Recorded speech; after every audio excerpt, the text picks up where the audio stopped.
Does the gentleman from Vermont rise? I move to strike the last word. The gentleman is recognized for 5 minutes. Mr. Chairman, I rise in support of the Hinchey Amendment, but I must say that in many ways this is an embarrassing and unfortunate debate, and we should all be a little bit ashamed of ourselves. Veterans are not Vermonters, they're not Floridians, they're not New Yorkers, they're not Californians, they are Americans. And the fact of the matter is that over recent years, this Congress has cut and cut veterans programs.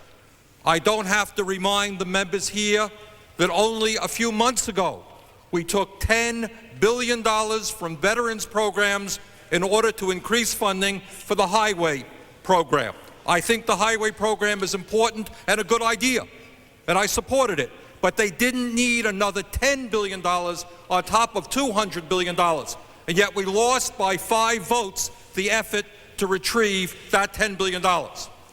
Last year, in the so-called balanced budget agreement, we gave huge tax breaks to some of the wealthiest people in this country, and then we cut back not only on Medicare, but on veterans programs again. So I happen to agree with those people who say that when men and women put their lives on the line and signed a contract with the United States government, we have a moral obligation to fulfill that contract, and we haven't done that. And that is the most important issue. The Northeast should not be fighting with the South. Every veteran in this country deserves quality health care, but that is what has happened because we have cut back when we should not have cut back. This is a wealthy nation. This is a nation that has given huge tax breaks to those people who don't need it, and then we say, gee, we don't have enough money for veterans programs.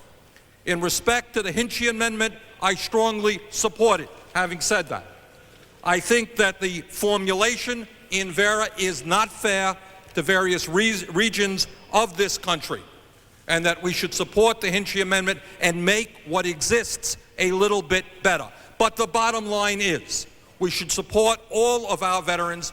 We should increase funding for veterans programs, and we have the resources to do that if we get our priorities straight. And I would yield back the balance of my time. What purpose does the gentleman from Alabama